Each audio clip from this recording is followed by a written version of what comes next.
Hello, my dear students. Good morning. I hope you are all doing good. I am Guru Raj, chemistry lecturer. My dear students, in this class, I will discuss a chapter. Second chapter it is structure of atom. So, in your previous chapter, I mean some basics of chemistry, you may study the concept matters.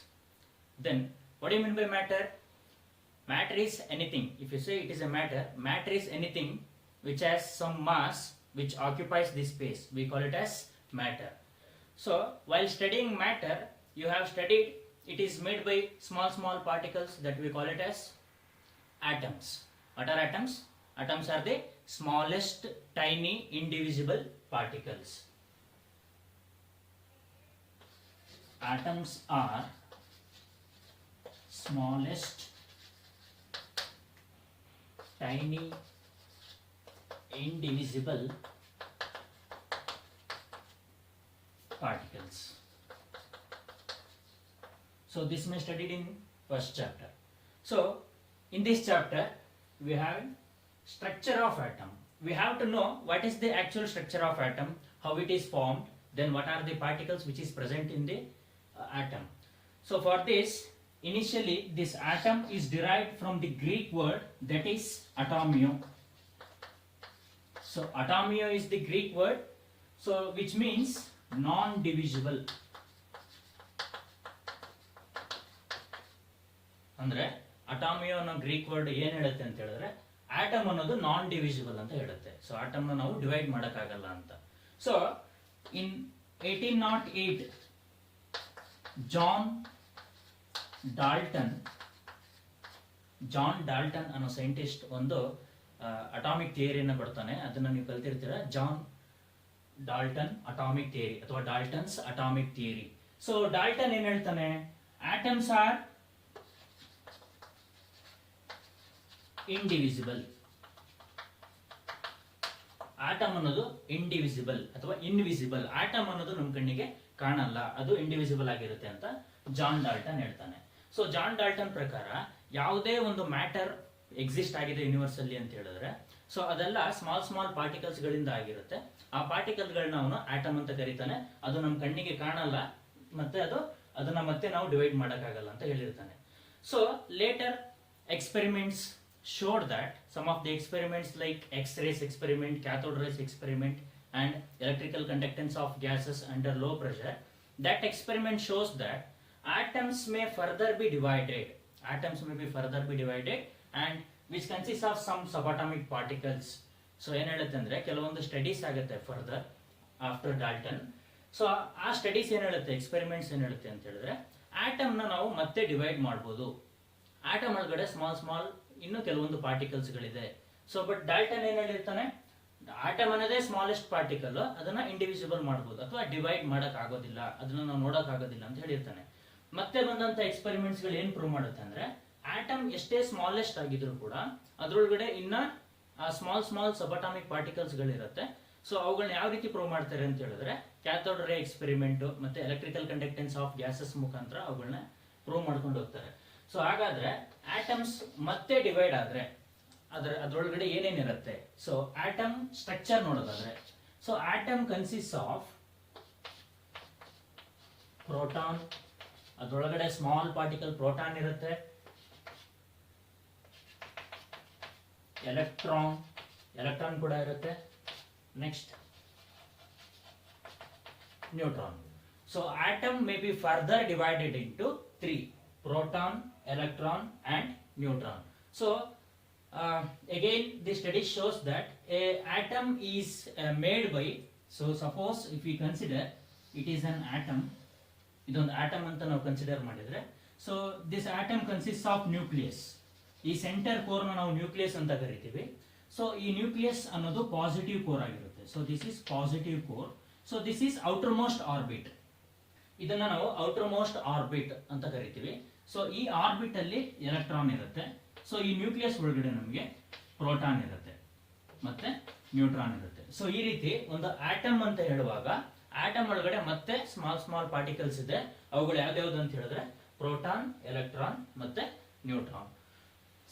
So ಈಗ ಈ proton, electron, neutron ಯಾವ ರೀತಿ ಬಂತು, ಅದನ್ನ ಕಂಡುಹಿಡಿದಿದ್ದು ಯಾರು, ಅದು ಯಾವ experiment ಮುಖಾಂತರ ಬಂತು, ಸೊ ಅವುಗಳಿಗೆ ಚಾರ್ಜಸ್ ಏನಿದೆ, ಅವುಗಳ ಮಾಸ್ ಏನಿದೆ, ಇವುಗಳನ್ನ ಒನ್ ಬೈ ಒನ್ ಸ್ಟಡಿ ಮಾಡ್ತಾ ಹೋಗೋಣ.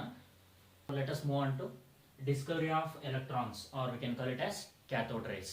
ಯಾವ ರೀತಿ ಒಂದು ಎಲೆಕ್ಟ್ರಾನ್ ನ ಡಿಸ್ಕವರ್ ಮಾಡಿದ್ರು. So discovery of electron is done by the scientist J Thomson. So J Thomson ಅನ್ನೋ ಸೈಂಟಿಸ್ಟು ಒಂದು ಆಟಮ್ ಅಲ್ಲಿ ಒಂದು ಸಬಾಟಾಮಿಕ್ ಪಾರ್ಟಿಕಲ್ ಇದೆ, ಆ ಪಾರ್ಟಿಕಲ್ ಎಲೆಕ್ಟ್ರಾನ್ ಅಂತ ಕರೀತಾರೆ. ಸೊ ಯಾವ ರೀತಿ ಕರೀತಾರೆ ಅಂದ್ರೆ ಎಕ್ಸ್ಪೆರಿಮೆಂಟ್ ಅಲ್ಲಿ, ಸೊ ಕ್ಯಾಥೋಡ್ ರೇ ಎಕ್ಸ್ಪೆರಿಮೆಂಟ್ ಮಾಡ್ತಾರೆ. ಸೊ ಯಾವ ರೀತಿ ಇದೆ ಕ್ಯಾಥೋಡ್ ರೇ ಎಕ್ಸ್ಪೆರಿಮೆಂಟ್, ಸೊ ಇದು ಎಕ್ಸ್ಪೆರಿಮೆಂಟಲ್ ಸೆಟಪ್ ಯಾವ ರೀತಿ ಇದೆ ಅಂತ ಹೇಳಿದ್ರೆ, so which consist of glass discharge tube. ಇದನ್ನ ಏನಂತ ಕರಿತೀವಿ ಅಂದ್ರೆ ಗ್ಲಾಸ್ ಡಿಸ್ಚಾರ್ಜ್ ಟ್ಯೂಬ್ ಅಂತ ಕರಿತೀವಿ. ಈ ಗ್ಲಾಸ್ ಡಿಸ್ಚಾರ್ಜ್ ಟ್ಯೂಬ್ ಅಲ್ಲಿ ನಾವು ಒಂದು ಏರ್ನ, ಲೋ ಪ್ರೆಷರ್ ಏರ್ನ ಇಟ್ಟಿರ್ತೀವಿ. ಸೊ ಈ ಗ್ಲಾಸ್ ಟ್ಯೂಬ್ ಒಳಗಡೆ ಎರಡು ಮೆಟಲ್ ಪೀಸಸ್ ನ ಇಟ್ಟಿರ್ತೀವಿ. ಸೊ ಎರಡು metal pieces, this metal pieces acts as electrodes. ಒಂದು ಕ್ಯಾಥೋಡ್ ಅಂತ ಕರಿತೀವಿ, ಅದಕ್ಕೆ ಚಾರ್ಜ್ ನೆಗೆಟಿವ್ ಇರುತ್ತೆ. ಇನ್ನೊಂದು ಮೆಟಲ್ ಪೀಸ್ ಆನೋಡ್ ಅಂತ ಕರಿತೀವಿ, ಅದಕ್ಕೆ ಚಾರ್ಜ್ ಪಾಸಿಟಿವ್ ಇರುತ್ತೆ. ಸೊ ಈ ಎರಡು ಎಲೆಕ್ಟ್ರೋಡ್ಗೆ ಎಕ್ಸ್ಟರ್ನಲಿ ಬ್ಯಾಟರಿಗೆ ಕನೆಕ್ಟ್ ಮಾಡಿರ್ತೀವಿ. ಸೊ ಹೈ ವೋಲ್ಟೇಜ್ ಜನರೇಟ್ ಮಾಡುವಂತ ಬ್ಯಾಟರಿಗೆ ಈ ಎರಡು ಎಲೆಕ್ಟ್ರೋಡ್ ನ ಕನೆಕ್ಟ್ ಮಾಡಿರ್ತೀವಿ. So when we apply 10,000 volt of electricity, ಅಂದ್ರೆ 10,000 volts ಅಷ್ಟು ಎಲೆಕ್ಟ್ರಿಸಿಟಿನ ನಾವು ಪಾಸ್ ಮಾಡಿದ್ರೆ ಡಿಸ್ಚಾರ್ಜ್ ಟ್ಯೂಬ್ಗೆ, ಸೊ ಈ ಎಲೆಕ್ಟ್ರೋಡ್ ಇಂದ ಇನ್ವಿಸಿಬಲ್ ರೇಸ್ ಮೂವ್ ಆಗೋದಕ್ಕೆ ಶುರು ಆಗುತ್ತೆ. ಇನ್ವಿಸಿಬಲ್ ಅಂದ್ರೆ ಕಣ್ಣಿಗೆ ಕಾಣಿಸಲ್ಲ. So invisible rays moves from cathode to anode. ಯಾವ ರೀತಿ ಹೋಗ್ತಾ ಇದೆ, ಸ್ಟ್ರೈಟ್ ಲೈನ್ ಅಲ್ಲಿ ಕ್ಯಾಥೋಡ್ ಇಂದ ಆನೋಡ್ ಕಡೆಗೆ ಒಂದು ಸ್ಟ್ರೀಮ್ ಆಫ್ ಪಾರ್ಟಿಕಲ್ಸ್ ಹೋಗ್ತಾ ಇದೆ. ಅಂದ್ರೆ ಇದ್ರೊಳಗಿರುವಂತ ಗ್ಯಾಸಸ್, ಅದರಲ್ಲಿರುವಂತ ಪಾರ್ಟಿಕಲ್ಸ್ಗಳು ಕ್ಯಾಥೋಡ್ ಇಂದ ಆನೋಡ್ ಕಡೆಗೆ ಮೂವ್ ಆಗ್ತಿದೆ. ಯಾವ ರೀತಿ ಮೂವ್ ಆಗ್ತಿದೆ, ಸ್ಟ್ರೈಟ್ ಲೈನ್ ಅಲ್ಲಿ ಮೂವ್ ಆಗ್ತಿದೆ. ನಾನು ಇನಿಷಿಯಲಿ ಹೇಳಿದೆ ಅದು ಇನ್ವಿಸಿಬಲ್ ಅಂದ್ರೆ ಕಣ್ಣಿಗೆ ಕಾಣ್ತಿರಲ್ಲ. ಬಟ್ ಆ ಪಾರ್ಟಿಕಲ್ಸ್ ಈ ಕಡೆಗೆ ಮೂವ್ ಆಗ್ತಾ ಹೋದಾಗ ಆನೋಡ್ ಪೋರ್ಷನ್ ಅಲ್ಲಿ ಗ್ರೀನಿಶ್ ಗ್ಲೋ ಆಗಕ್ಕೆ ಶುರು ಆಗುತ್ತೆ. ಅಂದ್ರೆ ಗ್ರೀನಿಶ್ ಗ್ಲೋ ಅಂದ್ರೆ ಗ್ರೀನ್ ಬೆಳಕು ಬರಕ್ಕೆ ಶುರು ಆಗ್ತಾ ಹೋಗುತ್ತೆ. ಸೊ ಆವಾಗ ಆ ಎಕ್ಸ್ಪೆರಿಮೆಂಟ್ ಏನ್ ಕನ್ಕ್ಲೂಡ್ ಆಗುತ್ತೆ ಅಂದ್ರೆ, so that gases consist of small particles. That particles will move from cathode to anode. That we call it as cathode rays. ಅದನ್ನ ಏನಂತ ಕರೀತಾರೆ ಅಂತ ಹೇಳಿದ್ರೆ ಕ್ಯಾಥೋಡ್ ರೇಸ್ ಅಂತ ಕರೀತಾರೆ. ಸೊ ಹಾಗಾದ್ರೆ ಕ್ಯಾಥೋಡ್ ಚಾರ್ಜ್ ಏನು, ನೆಗೆಟಿವ್. ಕ್ಯಾಥೋಡ್ ಚಾರ್ಜ್ ನೆಗೆಟಿವ್ ಇರೋದ್ರಿಂದ ಇಲ್ಲಿಂದ ಈ ಕ್ಯಾಥೋಡ್ ಇಂದನೇ ಮೂವ್ ಆಗ್ತಿರೋದ್ರಿಂದ ಪಾರ್ಟಿಕಲ್ಸ್ಗಳು, ಸೊ ಅದಕ್ಕೆ ನೆಗೆಟಿವ್ ಚಾರ್ಜ್ ಇರುತ್ತೆ. ಸೊ ಹಾಗಾಗಿ ಕ್ಯಾಥೋಡ್ ರೇಸ್ ನ ನಾವು ನೆಗೆಟಿವ್ ಚಾರ್ಜ್ ಪಾರ್ಟಿಕಲ್ಸ್ ಅಂತ ಕರಿತೀವಿ. ಏನಂತ ಕರಿತೀವಿ, ನೆಗೆಟಿವ್ ಚಾರ್ಜ್ ಪಾರ್ಟಿಕಲ್. ಸೊ ಅದನ್ನ ಹೇಳ್ಕೊಟ್ಟವರು J Thomson. J Thomson cathode rays study ಮಾಡುವಾಗ ಸ್ಟ್ರೀಮ್ ಆಫ್ ಪಾರ್ಟಿಕಲ್ಸ್ ಕ್ಯಾಥೋಡ್ ಕಡೆಯಿಂದ ಆನೋಡ್ ಕಡೆಗೆ ಮೂವ್ ಆಗೋದನ್ನ ಅವರು ಕ್ಯಾಥೋಡ್ ರೇಸ್ ಅಂತ ಕರೀತಾರೆ. ಆ ಕ್ಯಾಥೋಡ್ ರೇಸ್ ಯಾವಾಗಲೂ ಕೂಡ ನೆಗೆಟಿವ್ ಚಾರ್ಜ್ ಇರುತ್ತೆ. ಯಾಕೆ ಅಂತ ಹೇಳಿದ್ರೆ ನೆಗೆಟಿವ್ ಎಂಡ್ ಇಂದ ಪಾಸಿಟಿವ್ ಎಂಡಿಗೆ ಮೂವ್ ಆಗ್ತಾ ಇದೆ. ಅದು ಯಾವ ರೀತಿ ಗೊತ್ತಾಗುತ್ತೆ, ಆ ಟ್ಯೂಬ್ ನಮಗೆ ಮೂವ್ ಆಗ್ತಾ ಇರುವಾಗ ಆನೋಡ್ ಕಡೆಯಲ್ಲಿ ಗ್ರೀನಿಶ್ ಗ್ಲೋ ಆಗೋದಕ್ಕೆ ಶುರುವಾಗುತ್ತೆ. So this experiment is carried by J Thomson. Beginning gases ಎಲೆಕ್ಟ್ರಿಸಿಟಿನ ಕಂಡಕ್ಟ್ ಮಾಡುತ್ತೆ ಅನ್ನೋದನ್ನ ವಿಲಿಯಂ ಕ್ರೂಕ್ ಅನ್ನೋ ಸೈಂಟಿಸ್ಟ್ ಡಿಸ್ಚಾರ್ಜ್ ಟ್ಯೂಬ್ ಎಕ್ಸ್ಪೆರಿಮೆಂಟ್ ಮಾಡಿರ್ತಾರೆ. ವಿಲಿಯಂ ಕ್ರೂಕ್ ಅನ್ನೋ ಸೈಂಟಿಸ್ಟ್ ಡಿಸ್ಚಾರ್ಜ್ ಟ್ಯೂಬ್ ಅಲ್ಲಿ ಗ್ಯಾಸಸ್ ಗಳು ಎಲೆಕ್ಟ್ರಿಸಿಟಿನ ಕಂಡಕ್ಟ್ ಮಾಡುತ್ತೆ ಅಂತ ಅವರು ಸ್ಟಡಿ ಮಾಡಿರ್ತಾರೆ. ಸೊ ಆ ಬೇಸ್ ಮೇಲೆ ಥಾಮ್ಸನ್ ಈ ಎಕ್ಸ್ಪೆರಿಮೆಂಟ್ ಮಾಡಿದಾಗ ಅವ್ರಿಗೂ ಕೂಡ ಕನ್ಕ್ಲೂಡ್ ಆಗುತ್ತೆ, ಯಾವುದೇ ಒಂದು ಪಾರ್ಟಿಕಲ್ಸ್ ಗಳಲ್ಲಿ ಆಟಮ್ಸ್ ಇರುತ್ತೆ, that atoms consists of a negatively charged particle that we call it as cathode rays. Then ಈಗ ಗೊತ್ತಾಯ್ತು ಯಾವುದೇ ಒಂದು ಆಟಮ್ಸ್ ಅಲ್ಲಿ ನಮಗೆ ಒಂದು ನೆಗೆಟಿವ್ ಚಾರ್ಜ್ಡ್ ಪಾರ್ಟಿಕಲ್ ಇದೆ ಅಂತ ಕನ್ಫರ್ಮ್ ಆಯ್ತು ಈ ಎಕ್ಸ್ಪೆರಿಮೆಂಟ್ ಇಂದ. ಆ ನೆಗೆಟಿವ್ ಚಾರ್ಜ್ಡ್ ಪಾರ್ಟಿಕಲ್ ಗೆ ಚಾರ್ಜ್ ಏನಿದೆ, ರಿಲೇಟಿವ್ ಚಾರ್ಜ್. ರಿಲೇಟಿವ್ ಚಾರ್ಜ್, ಈಗ ಎಲೆಕ್ಟ್ರಾನ್ ನಾವು ಯಾವ ರೀತಿ ಇಂಡಿಕೇಟ್ ಮಾಡ್ತೀವಿ, ಇ ಅಂತ ಡಿನೋಟ್ ಮಾಡ್ತೀವಿ. ಅದಕ್ಕೆ ಚಾರ್ಜ್ ಏನಿರುತ್ತಪ್ಪ ಅಂತ ಹೇಳಿದ್ರೆ -1. ರಿಲೇಟಿವ್ ಚಾರ್ಜ್ ಏನಿದೆ ಅಂದ್ರೆ -1. ಹಾಗಾದ್ರೆ ಅದಕ್ಕೆ ಅಬ್ಸಲ್ಯೂಟ್ ಚಾರ್ಜ್ ಏನಿದೆ, ಸೊ ಅಬ್ಸಲ್ಯೂಟ್ ಚಾರ್ಜ್ ಬಂದ್ಬಿಟ್ಟು ನಿಮಗೆ -1.6022 into 10 to the power of -19 coulomb. So ಇದು ಅಬ್ಸಲ್ಯೂಟ್ ಚಾರ್ಜ್. ಆ ಎಲೆಕ್ಟ್ರಾನ್ ನ ಅಬ್ಸಲ್ಯೂಟ್ ಚಾರ್ಜ್ ಬಂದ್ಬಿಟ್ಟು 1.6022 into 10 to the power of -19 coulomb. ಅದಕ್ಕೆ ರಿಲೇಟಿವ್ ಚಾರ್ಜ್ ಬಂದ್ಬಿಟ್ಟು -1 which is indicated by E. So ಇದು ಯಾವ ರೀತಿ ಬಂತು ಚಾರ್ಜ್, ಅಬ್ಸಲ್ಯೂಟ್ ಚಾರ್ಜ್ ಅಂತ ಹೇಳಿದ್ರೆ ಮಿಲಿಕನ್ ಅನ್ನೋ ಸೈಂಟಿಸ್ಟ್ ಆಯಿಲ್ ಡ್ರಾಪ್ ಮೆಥಡ್ ಅಥವಾ ಚಾರ್ಜ್ ಬೈ ಮಾಸ್ ರೇಷಿಯೋದಲ್ಲಿ ಅವರು ನಮಗೆ ಈ ವ್ಯಾಲ್ಯೂನ ಕೊಡ್ತಾರೆ. ದೆನ್ ರಿಲೇಟಿವ್ ಚಾರ್ಜ್ ಬಂದ್ಬಿಟ್ಟು -1. ದೆನ್ ಆಟಮ್ ಒಳಗಡೆ ನಮಗೆ ಎಲೆಕ್ಟ್ರಾನ್ ಇದೆ ಅಂತ ಗೊತ್ತಾಯ್ತು. ಅದಕ್ಕೆ ಎಷ್ಟಿದೆ ಮಾಸ್ ಎಷ್ಟಿದೆ ಅಂತ ಹೇಳಿದ್ರೆ ಅದಕ್ಕೆ ಮಾಸ್ ಬಂದ್ಬಿಟ್ಟು ನಿಮಗೆ 9.1 into 10⁻⁻31 kg. So electron mass ಬಂದ್ಬಿಟ್ಟು 9.1 ಇಂಟು 10⁻⁻31 kg. ಸೊ ಇದು ಯಾವ ರೀತಿ ಬಂತು ಅಂತ ಹೇಳಿದ್ರೆ ವ್ಯಾಲ್ಯೂ ಥಾಮ್ಸನ್ ವ್ಯಾಲ್ಯೂ ಮತ್ತೆ ಮಿಲಿಕನ್ ವ್ಯಾಲ್ಯೂ. ಥಾಮ್ಸನ್ ವ್ಯಾಲ್ಯೂ ಮತ್ತೆ ಮಿಲಿಕನ್ ವ್ಯಾಲ್ಯೂ, ಈಗ ಥಾಮ್ಸನ್ ವ್ಯಾಲ್ಯೂ ಬಂದ್ಬಿಟ್ಟು 1.76 ಇಂಟು 10⁻11. ಈ ವ್ಯಾಲ್ಯೂ ಮತ್ತೆ ಈ ವ್ಯಾಲ್ಯೂ ಡಿವೈಡೆಡ್ ಮಾಡ್ಕೊಂಡಾಗ ರಿಲೇಟಿವ್ ಚಾರ್ಜ್ ಮತ್ತೆ ಅಬ್ಸಲ್ಯೂಟ್ ಚಾರ್ಜ್ ನಮಗೆ ಅದರ ಮಾಸ್ ಗೊತ್ತಾಗುತ್ತೆ 9.1 ಇಂಟು 10⁻31 kg. ನೀವು ನೆನ್ಪಿಡ್ಬೇಕಾಗಿರೋದು ಇಷ್ಟೇ. ಸೊ ಅದಕ್ಕೆ ರಿಲೇಟಿವ್ ಚಾರ್ಜ್ ಏನಿರುತ್ತೆ ಎಲೆಕ್ಟ್ರಾನ್ಗೆ, relative charge will be -1. Absolute charge ಏನಿರುತ್ತೆ -1.6022 ಇಂಟು 10⁻19 ಕೂಲೂಮ್. ಹಾಗಾದ್ರೆ ಎಲೆಕ್ಟ್ರಾನ್ ಮಾಸ್ ಎಷ್ಟು? Mass 9.1 into 10⁻31 kg. ಸೊ ಇದಿಷ್ಟು ಒಂದು ಆಟಮ್ ಅಲ್ಲಿ ಒಂದು ಸಬಾಟಾಮಿಕ್ ಪಾರ್ಟಿಕಲ್ ಎಲೆಕ್ಟ್ರಾನ್ ಇದೆ. ಆ ಎಲೆಕ್ಟ್ರಾನ್ ಅದರ ಚಾರ್ಜ್ ಏನು? ನೆಗೆಟಿವ್. ಇದನ್ನ ತಿಳ್ಕೊಂಡಿದ್ದು ಯಾವ ಎಕ್ಸ್ಪೆರಿಮೆಂಟ್ ಅಲ್ಲಿ? ನಾವು ಕ್ಯಾಥೋಡ್ ರೇಸ್ ಎಕ್ಸ್ಪೆರಿಮೆಂಟ್ ಅಲ್ಲಿ. ಮೈನ್ ನೆನ್ಪಿಡ್ಬೇಕಾಗಿರೋದೇನು? ಎಲೆಕ್ಟ್ರಾನ್ ನ ಕಂಡುಹಿಡಿದಿದ್ದು ಯಾರು? ಎಲೆಕ್ಟ್ರಾನ್ ನ ಕಂಡುಹಿಡಿದಿದ್ದು ಯಾರು ಅಂತ ಹೇಳಿದ್ರೆ J Thomson. We will move on to discovery of protons or anode rays. ಯಾರು ಪ್ರೋಟಾನ್ ನ ಡಿಸ್ಕವರ್ ಮಾಡಿದ್ರು? ಸೊ ಯಾರು ಡಿಸ್ಕವರ್ ಮಾಡಿದ್ರು ಅಂತ ಹೇಳಿದ್ರೆ scientist ಗೋಲ್ಡ್ಸ್ಟೈನ್.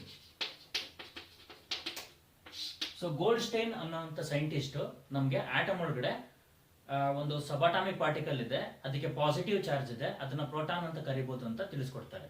So let us see this discharge tube consist of a low pressured hydrogen gas.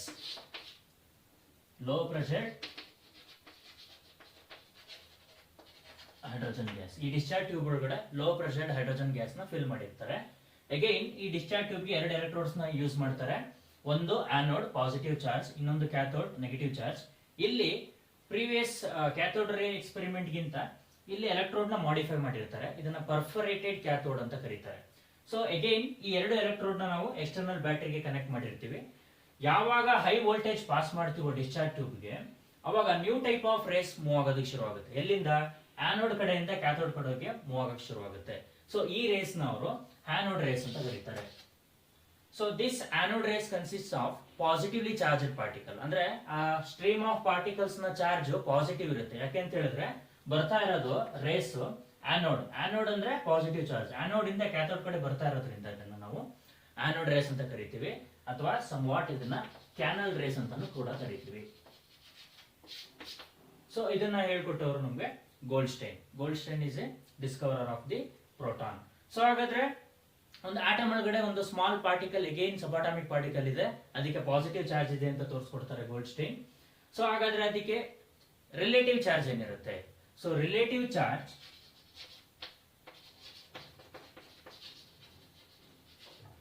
+1. ಅದಕ್ಕೆ relative charge ಏನಿರುತ್ತೆ ಅಂತ ಹೇಳಿದ್ರೆ +1. ಪ್ರೋಟಾನ್ ನ ನಾವು P ಅಂತ ಡಿನೋಟ್ ಮಾಡ್ತೀವಿ, ಅದಕ್ಕೆ ರಿಲೇಟಿವ್ ಚಾರ್ಜ್ +1 ಇರುತ್ತೆ. ಸೊ ಹಾಗಾದ್ರೆ ಅಬ್ಸಲ್ಯೂಟ್ ಚಾರ್ಜ್ ಏನಿರುತ್ತೆ? Absolute charge will be 1.6022 into 10⁻19 coulomb. 10⁻⁻19 coulomb. So ಇದು ಪಾಸಿಟಿವ್ ಚಾರ್ಜ್ ಇರುತ್ತೆ. ಹಾಗಾದ್ರೆ ಇದರ ಮಾಸ್ ಎಷ್ಟು? So mass of an atom. So mass ಬಂದ್ಬಿಟ್ಟು mass of proton 1.6726 into 10⁻⁻27 kg. So ಅದರ ಮಾಸ್ ಬಂದ್ಬಿಟ್ಟು 1.6726 into 10⁻⁻27 kg. So this is about discovery of proton. Next we'll move on to discovery of neutrons. Neutron discovery ಮಾಡಿದ್ದು James Chadwick. So James Chadwick ಅನ್ನೋ scientist ನಮಗೆ ಒಂದು atom ಅಲ್ಲಿ neutron ಇದೆ ಅಂತ ತೋರಿಸ್ಕೊಡ್ತಾರೆ. ಯಾವ ರೀತಿ ಅಂತ ಹೇಳಿದ್ರೆ, ಒಂದು ಲೈಟರ್ ಎಲಿಮೆಂಟ್ ಬೆರಿಲಿಯಂ ನ ಆಲ್ಫಾ ರೇಸ್ ಜೊತೆಗೆ ಬೊಂಬಾರ್ಡ್ ಮಾಡಿದಾಗ, ಆಲ್ಫಾ ರೇಸ್ ಅಂತ ಹೇಳಿದ್ರೆ ಹೀಲಿಯಂ, ಸೊ ಇದನ್ನ ಆಲ್ಫಾ ರೇಸ್ ಅಂತ ಕರೀತಾರೆ. when a lighter element is bombarded with alpha rays particle which emits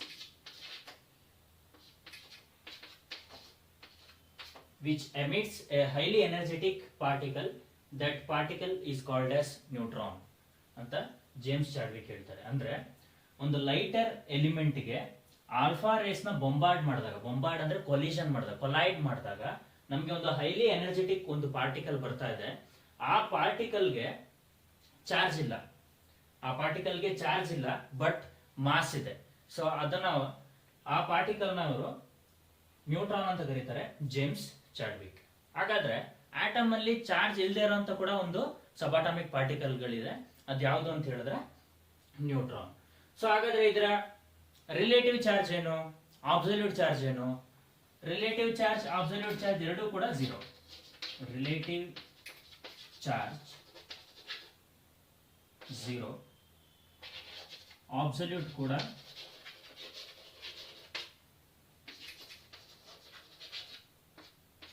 0. ಚಾರ್ಜ್ಲೆಸ್ ಸಬಾಟಮಿಕ್ particle is neutron. ಹಾಗಾದ್ರೆ ಅದರ ಮಾಸ್ ಎಷ್ಟಿದೆ? ಸೊ ಮಾಸ್ ಹೇಳೋದಾದ್ರೆ ಪ್ರೋಟಾನ್ಗೆ ಏನ್ ಮಾಸ್ ಇದೆಯೋ ಅದಕ್ಕಿಂತ ಸ್ವಲ್ಪ ಜಾಸ್ತಿ ಮಾಸ್ ನ್ಯೂಟ್ರಾನ್ಗೆ ಇದೆ, ಬಟ್ ಚಾರ್ಜ್ ಇಲ್ಲ. ಸೊ ಹಾಗಾದ್ರೆ ಮಾಸ್ ಎಷ್ಟಿದೆ ಅಂತ ಹೇಳಿದ್ರೆ mass will be 1.6749 into 10 to the power of minus 27 kg. So ನ್ಯೂಟ್ರಾನ್ಗೆ ಮಾಸ್ ಇದೆ ಬಟ್ ಚಾರ್ಜ್ ಇಲ್ಲ. ಪ್ರೋಟಾನ್ಗೆ ಚಾರ್ಜ್ ಕೂಡ ಇದೆ, ಮಾಸ್ ಕೂಡ ಇದೆ. ಎಲೆಕ್ಟ್ರಾನ್ಗೆ ಚಾರ್ಜ್ ಕೂಡ ಇದೆ, ಮಾಸ್ ಕೂಡ ಇದೆ. ಬಟ್ ನ್ಯೂಟ್ರಾನ್ಗೆ ಏನಿಲ್ಲ, ಚಾರ್ಜ್ ಇಲ್ಲ, ಬಟ್ ಅದಕ್ಕೆ ಮಾಸ್ ಇದೆ. ಅದರ ಮಾಸ್ ಪ್ರೋಟಾನ್ ಗಿಂತ ಸ್ವಲ್ಪ ಜಾಸ್ತಿ ಇರುತ್ತೆ. ಪ್ರೋಟಾನ್ಗೆ 1.6726 ಇದ್ರೆ ಇದಕ್ಕೆ 1.6749 into 10 to the power of minus 27 kg. So neutron ಕಂಡುಹಿಡಿದಿದ್ದು ಯಾರು? James Chadwick. ಸೊ ಈ ಡಿಸ್ಕವರೀಸ್ ಇಂದ ನಮ್ಗೆ ಏನ್ ಗೊತ್ತಾಯ್ತು? ಸ್ಟ್ರಕ್ಚರ್ ಆಫ್ ಆಟಮ್ ಕಲಿತಿದೀವಿ. ಸೊ ಏನ್ ಗೊತ್ತಾಯ್ತು ಅಂತ ಹೇಳಿದ್ರೆ ಆಟಮ್ ನ ಮತ್ತೆ ಡಿವೈಡ್ ಮಾಡಬಹುದು, ಇಂಡಿವಿಸಿಬಲ್ ಆಗುತ್ತೆ. ಅದರೊಳಗಡೆ 3 ಸಬಾಟಮಿಕ್ ಪಾರ್ಟಿಕಲ್ಸ್ ಬರುತ್ತೆ. ಮೊದಲನೇದು ಪ್ರೋಟಾನ್, ನ್ಯೂಟ್ರಾನ್, ಎಲೆಕ್ಟ್ರಾನ್. ಈ 3 ಸಬಾಟಮಿಕ್ ಪಾರ್ಟಿಕಲ್ಸ್ ಗಳು ಆಟಮ್ಸ್ ಅಲ್ಲಿ ಇದೆ. ಸೊ ಇದು 3 ಡಿಸ್ಕವರೀಸ್ ಇಂದ ಗೊತ್ತಾಯ್ತು.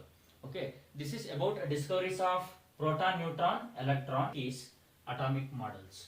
So these atomic models are proposed to explain the distribution of subatomic particles like proton, electron and neutron within the atom. ಅಂತ ಹೇಳಿದ್ರೆ ಅಟಾಮಿಕ್ ಮಾಡೆಲ್ಸ್ ಅನ್ನೋದು ಒಂದು ಮಾಡೆಲ್.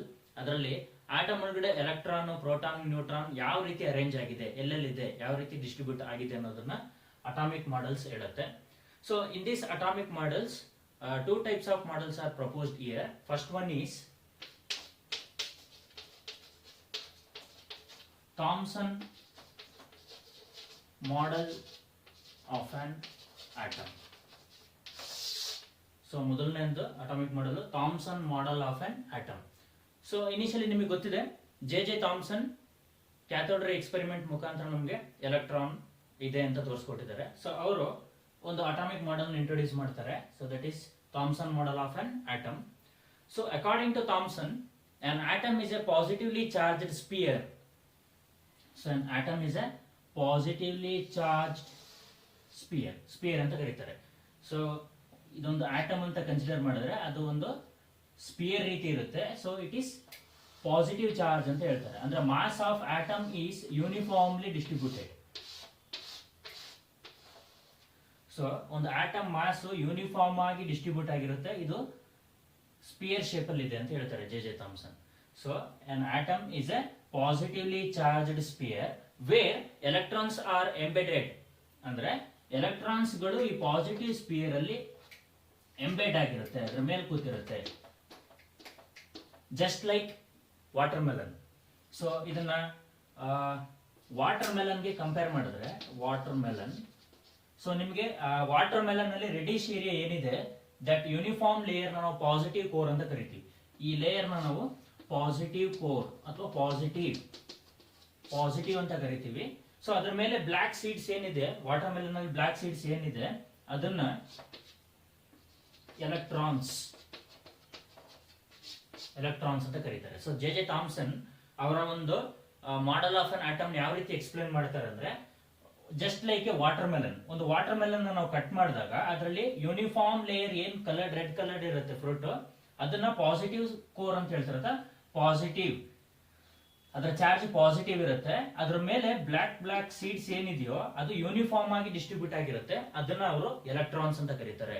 ಸೊ ಹಾಗಾಗಿ ಥಾಮ್ಸನ್ ಮಾಡೆಲ್ ನ ನಾವು ವಾಟರ್ ಮೆಲನ್ ಮಾಡೆಲ್ ಅಥವಾ ಪ್ಲಮ್ ಪಡಿಂಗ್ ಮಾಡೆಲ್ ಅಂತಾನೂ ಕರೀತಾರೆ. Plum pudding model. ಸೊ ಏನ್ ಹೇಳುತ್ತೆ over all?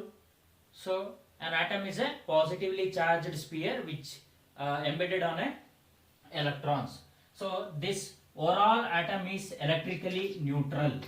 Main thing is which is electrically neutral. So ಈ ಒಂದು ಜೆ ಥಾಮ್ಸನ್ ಪ್ರಕಾರ ಒಂದು ಆಟಮ್ ಪಾಸಿಟಿವ್ ಆಗಿರುತ್ತೆ, ಯೂನಿಫಾರ್ಮ್ ಆಗಿ ಡಿಸ್ಟ್ರಿಬ್ಯೂಟ್ ಆಗಿರುತ್ತೆ ಅದರ ಮಾಸ್, ಅಲ್ಲಲ್ಲಿ ಎಲೆಕ್ಟ್ರಾನ್ಸ್ ಗಳು ಎಂಬೆಡ್ ಆಗಿರುತ್ತೆ. ಇದನ್ನ ಅವರು ವಾಟರ್ ಮೆಲನ್ ಮಾಡೆಲ್ ಅಥವಾ ಪ್ಲಮ್ ಪೆಡಿಂಗ್ ಮಾಡೆಲ್ಗೆ ನಾವು ಸಿಮಿಲಾರಿಟಿ ಹೇಳ್ಕೊಬಹುದು. ನೆಕ್ಸ್ಟ್ ಇದು ಎಲೆಕ್ಟ್ರಿಕಲಿ ನ್ಯೂಟ್ರಲ್ ಇರುತ್ತೆ. So overall this atom is electrically neutral because electrostatic force of attraction positive ಮತ್ತೆ ನೆಗೆಟಿವ್ ಎರಡೂ ಕೂಡ ನ್ಯೂಟ್ರಲ್ ಇರೋದ್ರಿಂದ ನಮಗೆ overall this model seems to be electrically neutral. This model is proposed by J.J. Thomson. So this is one of the first atomic models orbital, that is Rutherford's nuclear model of an atom, or we can call it as alpha ray scattering experiment. So in this experiment Rutherford made bombardment with gold foil with an alpha rays. Andre Rutherford ಅವರು alpha rays ನ ಒಂದು gold foil is nothing but A gold sheet, ಒಂದು gold sheet ಮೇಲೆ alpha rays ನ ಬೊಂಬಾರ್ಡ್ ಮಾಡ್ತಾರೆ. So ಅವಾಗ ಏನೆಲ್ಲ experimental ಆಗತ್ತೆ ಅದನ್ನ ನಾವು Rutherford nuclear model of an atom ಅಂತ ಕರಿತೀವಿ. ಸೊ ಇಲ್ಲಿ ನೋಡಿ, ಇಲ್ಲಿ ಒಂದು ರೇಡಿಯಂ ನ ಯೂಸ್ ಮಾಡಿದ್ದಾರೆ. ಸೊ ಈ ರೇಡಿಯಂ ಇಂದ ನಮಗೆ ಆಲ್ಫಾ ರೇಸ್ ಸ್ಕ್ಯಾಟರ್ ಆಗ್ತಾ ಹೋಗುತ್ತೆ, ಅದಕ್ಕೆ ಸ್ಪ್ಲಿಟ್ಸ್ ನ ಯೂಸ್ ಮಾಡಿದ್ದಾರೆ. ಅಗೈನ್ ಇಲ್ಲಿ ಟಾರ್ಗೆಟ್ ಮೆಟೀರಿಯಲ್ ಗೋಲ್ಡ್ ಫಾಯಿಲ್ ನ ಇಟ್ಟಿದ್ದಾರೆ, ಅಂದ್ರೆ ಗೋಲ್ಡ್ ಶೀಟ್ ನ ಇಟ್ಟಿದ್ದಾರೆ. So it is covered by circular zinc sulphide screen. ಅಂದ್ರೆ ಇಲ್ಲಿಂದ ಆಲ್ಫಾ ರೇಸ್ ಗೋಲ್ಡ್ ಫಾಯಿಲ್ ಗೆ ಬೊಂಬಾರ್ಡ್ ಆದಾಗ ಆ ರೇಸ್ ಸ್ಕ್ಯಾಟರ್ ಆಗೋದು ನಮಗೆ ಗೊತ್ತಾಗಬೇಕು, ಯಾವ ರೀತಿ ಸ್ಕ್ಯಾಟರ್ ಆಗ್ತಿದೆ. ಸೊ ಅದನ್ನ ತಿಳ್ಕೊಳ್ಳೋದಕ್ಕೆ ಒಂದು ಸ್ಕ್ರೀನ್ ನ ಯೂಸ್ ಮಾಡ್ತಾರೆ. ಅದು ಯಾವ ಸ್ಕ್ರೀನ್ ಅಂದ್ರೆ ಜಿಂಕ್ ಸಲ್ಫೈಡ್ ಸ್ಕ್ರೀನ್, ಅಂದ್ರೆ ಅದು ಫ್ಲೂರೋಸೆಂಟ್ ಸ್ಕ್ರೀನ್ ಅಂತ ಕರೀತಾರೆ. ಅಂದ್ರೆ ಇಲ್ಲಿಂದ ರೇಸ್ ಹೋದಾಗ ಆ ಸ್ಕ್ರೀನ್ ಮೇಲೆ ಬೆಳಕು ಕಾಣ್ಬೇಕು ನಮ್ಗೆ. ಓಕೆ, ಸೊ ಆ ರೀತಿ ಎಕ್ಸ್ಪೆರಿಮೆಂಟಲ್ ಸೆಟಪ್ ಇರುತ್ತೆ. ಸೊ ಈಗ ಏನಾಗುತ್ತೆ ಅಂದ್ರೆ ಈ ಎಕ್ಸ್ಪೆರಿಮೆಂಟ್ ಅಲ್ಲಿ ಯಾವಾಗ ಆಲ್ಫಾ ರೇಸ್ ನ ನಾವು ಗೋಲ್ಡ್ ಫಾಯಿಲ್ ಗೆ ಸ್ಟ್ರೈಕ್ ಮಾಡ್ತೀವೋ ಅಥವಾ ಬೊಂಬಾರ್ಡ್ ಮಾಡ್ತೀವೋ ಅವಾಗ ಆ ಗೋಲ್ಡ್ ಫಾಯಿಲ್ ಗೆ ಆಲ್ಫಾ ರೇಸ್ ಗಳು ಡಿವಿಯೇಷನ್ಸ್ ಆಗಿದೆ, ಡಿಫ್ಲೆಕ್ಟ್ ಆಗ್ತಾ ಹೋಗಿದೆ. ಕೆಲವೊಂದು ಫ್ಯೂ ಆಲ್ಫಾ ಪಾರ್ಟಿಕಲ್ಸ್ ಅಂತಂದ್ರೆ ಸ್ಮಾಲ್ ಡಿಫ್ಲೆಕ್ಷನ್ ಆಗಿದೆ, ಇಲ್ಲಿ ಲಾರ್ಜ್ ಡಿಫ್ಲೆಕ್ಷನ್ ಆಗಿದೆ, large deflection and we show some other deflections. So ಇದೆಲ್ಲ ಯಾವ ರೀತಿ ಆಗಿದೆ ಅನ್ನೋದನ್ನ ನಾನು ಇಲ್ಲಿ ಎಕ್ಸ್ಪೆರಿಮೆಂಟಲ್ ವೈಸ್ ಹೇಳ್ತಾ ಹೋಗ್ತೀನಿ ನಿಮ್ಗೆ. ಸೊ ಈ ಗೋಲ್ಡ್ ಫಾಯಿಲ್ ಅಲ್ಲಿ ನಾವು ಒನ್ ಆಫ್ ದಿ ಆಟಮ್, ಒಂದು ಆಟಮ್ ನ ತಗೊಳ್ಳೋಣ. ಈಗ ನಾವೀಗ ತಗೊಂಡಿರೋದು ಇದೊಂದು ಶೀಟ್, ಆ ಶೀಟ್ ಅಲ್ಲಿ ನಾವು ಕನ್ಸಿಡರ್ ಮಾಡಬೇಕಾಗಿರೋದು ಆಟಮ್. ಓಕೆ, ಸೊ ಇದೊಂದು ಆಟಮ್ ಅಂತ ಕನ್ಸಿಡರ್ ಮಾಡೋಣ. So this is an atom. So atom ಅಲ್ಲಿ ನ್ಯೂಕ್ಲಿಯಸ್ ಇದೆ. ಓಕೆ, ಆಲ್ಫಾ ರೇಸ್ ಸ್ಟ್ರೈಕ್ ಆದಾಗ, ಅಂದ್ರೆ ನಾನು ಒನ್ ಆಫ್ ದಿ ಆಟಮ್ ಮಾತ್ರ ತಗೊಂಡಿದ್ದೀನಿ ಇಲ್ಲಿ. ಆಲ್ಫಾ ರೇಸ್ ಗಳು ಈ ರೀತಿ ಮೂವ್ ಆದಾಗ, ಯಾವ್ದ್ರಲ್ಲಿ ಗೋಲ್ಡ್ ಆಟಮ್ ಗೆ ಮೂವ್ ಆದಾಗ some of the alpha rays deviate ಆಗೋದಿಲ್ಲ, ಸ್ಟ್ರೈಟ್ ಆಗಿ ಮೂವ್ ಆಗ್ಬಿಡುತ್ತೆ, ಅಂದ್ರೆ ಡಿವಿಯೇಷನ್ ತೋರಿಸೋದಿಲ್ಲ. ಅಂದ್ರೆ ಅರ್ಥ ಆಟಮ್ ಒಳಗಡೆ ಸಮ್ ಎಂಟಿ ಸ್ಪೇಸ್ ಇದೆ ಅಂತ ಅರ್ಥ. Which atoms consist of some empty spaces so that alpha rays moves straight away. So ಹಾಗಾಗಿ ಅನ್ಡಿಫ್ಲೆಕ್ಟೆಡ್ ಪಾರ್ಟಿಕಲ್ಸ್ ಇವೆಲ್ಲ ಅನ್ಡಿಫ್ಲೆಕ್ಟೆಡ್ ಬಿಕಾಸ್ ಇಲ್ಲೆಲ್ಲ ಎಂಟಿ ಸ್ಪೇಸಸ್ ಇದೆ ಅಂತ ಹೇಳ್ತಾರೆ ರುದರ್ಫೋರ್ಡ್. ಯಾವಾಗ ಆಲ್ಫಾ ರೇಸ್ ನ ಪಾಸ್ ಮಾಡ್ತೀವಿ ಅವಾಗ ಅದು ಡಿವಿಯೇಟ್ ಆಗದೆ ಹೋದ್ರೆ, ಸ್ಟ್ರೈಟ್ ಲೈನ್ ಅಲ್ಲಿ ಡಿವಿಯೇಷನ್ ತೋರಿಸಲಿಲ್ಲ ಅಂತ ಹೇಳಿದ್ರೆ ಅದನ್ನ ಅನ್ಡಿಫ್ಲೆಕ್ಟೆಡ್ ಪಾರ್ಟಿಕಲ್ಸ್ ಅಂತ ಹೇಳ್ತಾರೆ. ಇನ್ನ ಕೆಲವೊಂದು ಆಲ್ಫಾ ರೇಸ್ ಪಾರ್ಟಿಕಲ್ಗಳು ನ್ಯೂಕ್ಲಿಯಸ್ ಹತ್ರ ಹೋಗಿ ಡಿವಿಯೇಟ್ ಆಗಿದೆ, ಅಂದ್ರೆ which shows that atom consist of some positive charge. ಅಂದ್ರೆ ಆಟಮ್ ಒಳಗಡೆ ಒಂದು ಪಾಸಿಟಿವ್ ಚಾರ್ಜ್ ಇದೆ, ಆ ಪಾಸಿಟಿವ್ ಚಾರ್ಜ್ ಈ ಆಲ್ಫಾ ರೇಸ್ ನ ರಿಪೆಲ್ ಮಾಡ್ತಿದೆ, ಹಾಗಾಗಿ ಸ್ಮಾಲ್ ಡಿವಿಯೇಷನ್ ಬಂದಿದೆ. ಅದಕ್ಕೆ ಇದನ್ನ ಮೈನರ್ ಡಿಫ್ಲೆಕ್ಟೆಡ್ ಆಲ್ಫಾ ಪಾರ್ಟಿಕಲ್ಸ್ ಅಂತ ಕರೀತಾರೆ. ಏನ್ ಹೇಳಿದೆ ನಾನು, ಕೆಲವೊಂದು ಆಲ್ಫಾ ರೇಸ್ ಪಾಸ್ ಆಗುವಾಗ ಆಟಮ್ಗೆ ಈ ನ್ಯೂಕ್ಲಿಯಸ್ ಪಕ್ಕ ಹೋದಾಗ ಇದು ರಿಪೆಲ್ ಆಗ್ತಿದೆ, ಅಂದ್ರೆ ಡಿವಿಯೇಷನ್ ತೋರಿಸ್ತಾ ಇದೆ. ಯಾಕೆ ಅಂತ ಹೇಳಿದ್ರೆ ಈ ಆಟಮ್ ಒಳಗಡೆ ಒಂದು ಪಾಸಿಟಿವ್ ಚಾರ್ಜ್ ಇದೆ ಅಂತ ರುದರ್ಫೋರ್ಡ್ ಹೇಳ್ತಾರೆ. In some of the alpha rays passes or hits direct to the nucleus which comes back or which deviates more ಅಂತ ಹೇಳ್ತಾರೆ. ಅಂದ್ರೆ ಯಾವಾಗ ಆಲ್ಫಾ ರೇಸ್ ಎಕ್ಸಾಕ್ಟ್ ನ್ಯೂಕ್ಲಿಯಸ್ಗೆ ಬೊಂಬಾರ್ಡ್ ಆಗುತ್ತೋ, ಆಟಮ್ ನಲ್ಲಿರೋ ನ್ಯೂಕ್ಲಿಯಸ್ ಬೊಂಬಾರ್ಡ್ ಆಗುತ್ತೋ, ಅವಾಗ ಅದು ಮೋರ್ ಡಿವಿಯೇಷನ್ ತಗೊಳುತ್ತೆ ಅಥವಾ ಬೌನ್ಸ್ ಬ್ಯಾಕ್ ಆಗುತ್ತೆ, ರಿವರ್ಸ್ ಆಗುತ್ತೆ. ಸೊ ಇದರಿಂದ ಏನು ಗೊತ್ತಾಗುತ್ತೆ ಅಂತ ಹೇಳಿದ್ರೆ, ಆಟಮ್ ಅಲ್ಲಿ ಒಂದು ಪಾಸಿಟಿವ್ ಚಾರ್ಜ್ ಇದೆ, ಆಟಮ್ ಒಳಗಡೆ ಒಂದು ಪಾಸಿಟಿವ್ ಚಾರ್ಜ್ ಇದೆ, ಸ್ಮಾಲೆಸ್ಟ್ ಪಾಸಿಟಿವ್ ಚಾರ್ಜ್ ಇದೆ. ಹಾಗಾಗಿ ಆಲ್ಫಾ ರೇಸ್ ನ ಅದು ಡಿವಿಯೇಟ್ ಮಾಡ್ತಾ ಇದೆ. So most of the space of the atom is empty, so that no deviation. If alpha ray is eating direct towards to the nucleus, so that rays will be deviated or bounce back. So this concludes that Rutherford atomic model concludes that an atom consists of a small positive charge. When alpha ray is eating to that positive charge, it will deviate and it bounce back. So this is about the arrangement of proton or positive charge within the atom, so which confirms the positive charge is present at the nucleus. So this is by Rutherford. Then postulates of Rutherford nuclear model. So Rutherford nuclear model ಇಂದ conclusion ಸಿಕ್ಕಿದೆ ನಮಗೆ. So ಅದರ ಮುಖಾಂತರ ಏನೇನು postulates ಕೊಟ್ಟಿದ್ದಾರೆ ನೋಡೋಣ. So first postulate, an atom consists of smallest heavy positively charged particle called nucleus. Previously ನಾನು ಹೇಳಿದ ಹಾಗೆ ಒಂದು ಆಟಮ್ ಅಲ್ಲಿ ಸ್ಮಾಲೆಸ್ಟ್ ಪಾಸಿಟಿವ್ ಚಾರ್ಜ್ ಇದೆ ಅಂತ ಹೇಳಿದೆ. ಪ್ರೀವಿಯಸ್ ಎಕ್ಸ್ಪೆರಿಮೆಂಟ್ ಎಕ್ಸ್ಪ್ಲೇನ್ ಮಾಡುವಾಗ ಒಂದು ಆಟಮ್ ಅಲ್ಲಿ ಸ್ಮಾಲೆಸ್ಟ್ ಪಾಸಿಟಿವ್ ಚಾರ್ಜ್ ಪಾರ್ಟಿಕಲ್ ಇದೆ, ಪಾಸಿಟಿವ್ ಚಾರ್ಜ್ ಪಾರ್ಟಿಕಲ್. ಸೊ ಅದನ್ನ ಏನಂತ ಕರಿತೀವಿ ನಾವು? ನ್ಯೂಕ್ಲಿಯಸ್ ಅಂತ ಕರಿತೀವಿ. ಸೊ ಸ್ಮಾಲೆಸ್ಟ್ ಪಾಸಿಟಿವ್ ಚಾರ್ಜ್ ನ ನ್ಯೂಕ್ಲಿಯಸ್ ಅಂತ ಕರಿತೀವಿ. ಅದು first postulate. Atom consist of smallest heavy positively charged particle called nucleus. Next, electrons revolve around the circular path called orbit ಅಂತ ಕರೀತಾರೆ. ಅಂದ್ರೆ ಎಲೆಕ್ಟ್ರಾನ್ ಯಾವಾಗಲೂ ಸರ್ಕ್ಯುಲರ್ ಪಾತ್ ಅಲ್ಲೇ ರಿವಾಲ್ವ್ ಆಗ್ತಿರುತ್ತೆ. ಸೊ ಎಲೆಕ್ಟ್ರಾನ್ ಈ ರೀತಿ ಮೂವ್ ಆಗ್ತಾ ಇರುತ್ತೆ. ಸೊ ಈ ರೀತಿ ಔಟರ್ ಮೋಸ್ಟ್ ಆರ್ಬಿಟ್ ಅಲ್ಲಿ ಎಲೆಕ್ಟ್ರಾನ್ಸ್ ರಿವಾಲ್ವ್ ಆಗೋದನ್ನ ನಾವು ಏನಂತ ಕರಿತೀವಿ? ಆರ್ಬಿಟ್ ಅಂತ ಕರಿತೀವಿ. Electrons revolve around the circular path is called orbit. Positive charge ಇರೋದನ್ನ ನ್ಯೂಕ್ಲಿಯಸ್ ಅಂತ ಕರಿತೀವಿ. ಅದರ ಸುತ್ತ ಔಟರ್ ಮೋಸ್ಟ್ ಸರ್ಕ್ಯುಲರ್ ಪಾತ್ ಅಲ್ಲಿ ಎಲೆಕ್ಟ್ರಾನ್ ಸುತ್ತೋದನ್ನ ಏನಂತ ಕರಿತೀವಿ? ಆರ್ಬಿಟ್ ಅಂತ ಕರಿತೀವಿ. Next postulate, electrons and nucleus are held together by electrostatic force of attraction ಅಂತ ಅಂದ್ರೆ, ಇದರಲ್ಲಿ ಎಷ್ಟು ಪಾಸಿಟಿವ್ ಚಾರ್ಜ್ ಇದೆಯೋ ಅದನ್ನ ಬ್ಯಾಲೆನ್ಸ್ ಮಾಡೋದಕ್ಕೆ ಅಷ್ಟೇ ಎಲೆಕ್ಟ್ರಾನ್ಸ್ ರಿವಾಲ್ವ್ ಆಗ್ತಾ ಇರುತ್ತೆ. ಅಂದ್ರೆ ನಂಬರ್ ಆಫ್ ಪ್ರೋಟಾನ್ಸ್ ಅಥವಾ ಪಾಸಿಟಿವ್ ಚಾರ್ಜ್ ಎಷ್ಟಿದೆಯೋ ಅಷ್ಟೇ ನಂಬರ್ ಆಫ್ ಎಲೆಕ್ಟ್ರಾನ್ಸ್ ಸುತ್ತಾ ಇರುತ್ತೆ. ಹಾಗಾಗಿ ಒಂದು ಆಟಮ್ ಎಲೆಕ್ಟ್ರಿಕಲಿ ನ್ಯೂಟ್ರಲ್ ಇರುತ್ತೆ. ಯಾಕೆ ನ್ಯೂಟ್ರಲ್ ಇರುತ್ತೆ? ಎಷ್ಟು ನೆಗೆಟಿವ್ ಚಾರ್ಜ್ ಇದೆಯೋ ಅಷ್ಟೇ ಪಾಸಿಟಿವ್ ಚಾರ್ಜ್ ನ್ಯೂಕ್ಲಿಯಸ್ ಅಲ್ಲಿ ಇರುತ್ತೆ. Next postulate, most of the space in atom is empty, both protons and neutrons are present in nucleus ಅಂತ ಹೇಳ್ತಾರೆ. ಅಂದ್ರೆ ನಾವು ಎಕ್ಸ್ಪೆರಿಮೆಂಟಲ್ ಸ್ಕ್ಯಾಟರಿಂಗ್ ಎಕ್ಸ್ಪೆರಿಮೆಂಟಲ್ ನೋಡಿದಾಗ ಆಲ್ಫಾ ರೇಸ್ ಈ ರೀತಿ ಪಾಸ್ ಆದಾಗ ಏನಾಗುತ್ತೆ? ಎಂಪ್ಟಿ ಸ್ಪೇಸ್ ಇದ್ದಾಗ ಯಾವುದೇ ರೀತಿ ಡಿಬೇಟ್ ತೋರಿಸ್ತಾ ಇರಲಿಲ್ಲ. ಸೊ ಹಾಗಾಗಿ ಏನ್ ಹೇಳ್ತಾರೆ ರುದರ್ಫೋರ್ಡ್, ಒಂದು ಆಟಮ್ ಒಳಗಡೆ ಎಂಪ್ಟಿ ಸ್ಪೇಸ್ ಜಾಸ್ತಿ ಇದೆ, ಆ ನ್ಯೂಕ್ಲಿಯಸ್ ಅನ್ನೋದ್ರೊಳಗೆ ಪಾಸಿಟಿವ್ ಕೋರ್ ಒಳಗೆ ಪ್ರೋಟಾನ್ ಇದೆ ಮತ್ತೆ ನ್ಯೂಟ್ರಾನ್ ಇದೆ ಅಂತ ಹೇಳ್ತಾರೆ. ಪ್ರೋಟಾನ್ ಮತ್ತೆ ನ್ಯೂಟ್ರಾನ್ ಎರಡನ್ನೂ ಸೇರಿದ್ರೆ ನ್ಯೂಕ್ಲಿಯಾನ್ಸ್ ಅಂತ ಕರೀತಾರೆ. So nucleons present in nucleus ಅಂತ ಹೇಳ್ತಾರೆ. ಅಂದ್ರೆ ಪ್ರೋಟಾನ್ ಮತ್ತೆ ನ್ಯೂಟ್ರಾನ್ ಎರಡನ್ನೂ ಸೇರಿದ್ರೆ ನ್ಯೂಕ್ಲಿಯಾನ್ಸ್ ಅಂತಾರೆ. ಅವೆರಡು ಕೂಡ ಎಲ್ಲಿರುತ್ತೆ? ನ್ಯೂಕ್ಲಿಯಸ್ ಅಲ್ಲಿ ಇರುತ್ತೆ. Next, atom is electrically neutral ಅಂತ ಹೇಳ್ತಾರೆ. ಸೊ ಯಾವುದೇ ಒಂದು ಆಟಮ್ ನ ತಗೊಂಡಾಗ ಅದು ಎಲೆಕ್ಟ್ರಿಕಲಿ ನ್ಯೂಟ್ರಲ್ ಆಗಿರುತ್ತೆ. ಯಾಕೆ ಎಲೆಕ್ಟ್ರಿಕಲ್ ನ್ಯೂಟ್ರಲ್ ಆಗಿರುತ್ತೆ? ಎಷ್ಟು ನಂಬರ್ ಆಫ್ ಪಾಸಿಟಿವ್ ಚಾರ್ಜ್ ಇದೆಯೋ ಅಷ್ಟೇ ನಂಬರ್ ಆಫ್ ನೆಗೆಟಿವ್ ಎಲೆಕ್ಟ್ರಾನ್ಸ್ ಇರೋದ್ರಿಂದ that atom will be electrically neutral. So ಇಷ್ಟು ಪಾಸ್ಟುಲೇಟ್ಸ್ ಡಿರೈವ್ ಮಾಡಿರೋದು Rutherford by its alpha scattering experiment. Thank you.